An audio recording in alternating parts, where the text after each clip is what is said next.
ಮನೆಗೆ ಬರ್ತಿದ್ದಂಗೆ OG Gautam Dewan returns. Yes, active ಆಗಿಬಿಟ್ಟಿದ್ರಾ? ಕೊಂಪಿಚ್ಚಿಗೆ ಬಂದಿದ್ದೀವಲ್ಲ, ಸೊ ನಮ್ಮ ಪರ್ಫಾರ್ಮೆನ್ಸ್ ಸ್ವಲ್ಪ ಜಾಸ್ತಿನೇ ಇರುತ್ತೆ.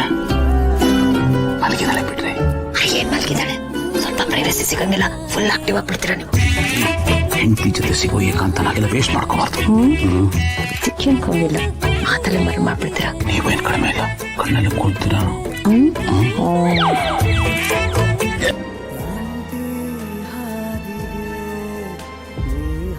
ಬೆಳಗ್ಗೆ ಬೆಳಗ್ಗೆ ನೀವು ಇಷ್ಟೊಂದು ಎಮೋಷನಲ್ ಆಗಿ ಮಾತಾಡ್ಬಿಟ್ರೆ ನಾನು ಆಫೀಸ್ಗೆ ಹೋಗಿ ಕೆಲಸ ಹೆಂಗೆ ಮಾಡಲಿ? Bhoomika, thank you so much. Thank you for every.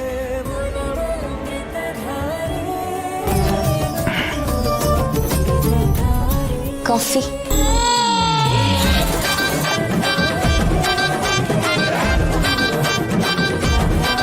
So ಮಕ್ಕಳು ನಿಮ್ಮ ಮಾತು ಕೇಳಿದ?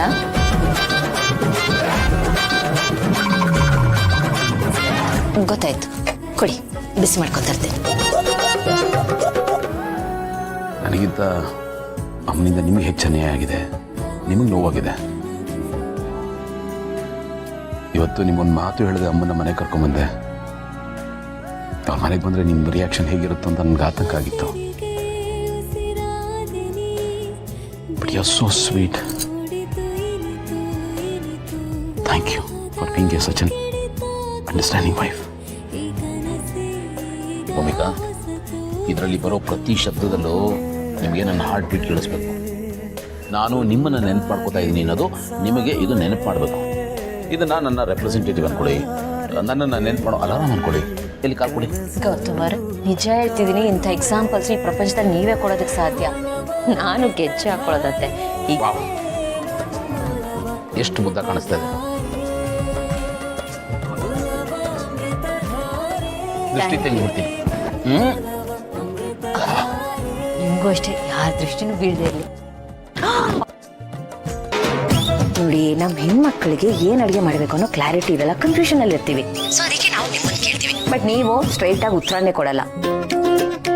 ನೋಡಿ, ಅಡುಗೆ ಮಾಡೋದು ಬರೀ ಕೆಲಸ ಅಷ್ಟೇ ಅಲ್ಲ, ಇಟ್ಸ್ ಅನ್ ಆರ್ಟ್, ಹುಸಿರಿ ಕೆಲಸ. ಡೋಂಟ್ ವರಿ ಭೂಮಿಕಾ, ಈ ಜರ್ನಿಲಿ ನೀವು ಒಬ್ಬಂಟಿ ಅಲ್ಲ.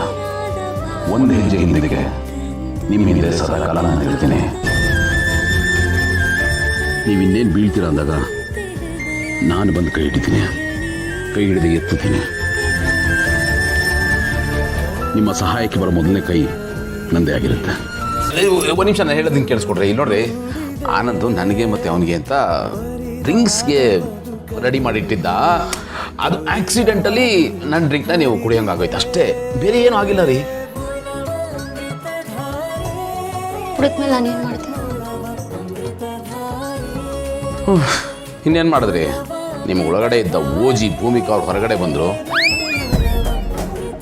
ನೋಡಿ ಗೊತ್ತಂದ್ರೆ, ಒಂದು ಹೇಳಿ, ಈ ಕೆಲಸ ಮಾಡೋದ್ರಿಂದ ನಿಮ್ಗೆ ಸಮಾಧಾನ ಸಿಗ್ತಾ, ತೃಪ್ತಿ ಕೊಡ್ತಾ, ಖುಷಿ ಕೊಡ್ತಾ?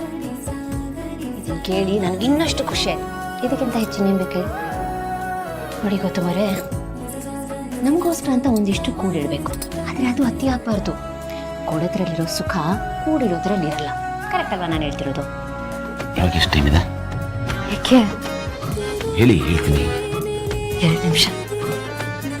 ಇಲ್ಲ, ಅದು ಮಲ್ಲಿಗೆ ಕಣ್ಣೂರಿತ್ತ 5 ನಿಮಿಷ ಬ್ರೇಕ್ ತಗೋ ಅಂತ ಹೇಳಿದೆ. ನಾವಿಬ್ರು ಮಾತಾಡ್ತಿದ್ವಿ, 3 ನಿಮಿಷ ಮುಗ್ದೋಯ್ತು, ಇರೋದು 2 ನಿಮಿಷ. 2 ನಿಮಿಷ ಹೋಗಿ ಮ್ಯಾಗಿ ಮಾಡಿ. ಬರೀ ತಿನ್ನೋದ್ರಲ್ಲೇ ಇರಿ ನೀವು. ಬೇರೆದಕ್ಕೂ ಟೈಮ್ ಕೊಡಿ. ಕೊಟ್ಟೆ ಟೈಮ್ನ ಬಳಸ್ಕೊಳ್ಳೋದನ್ನ ಕಲ್ತ್ಕೊಳ್ಳಿ.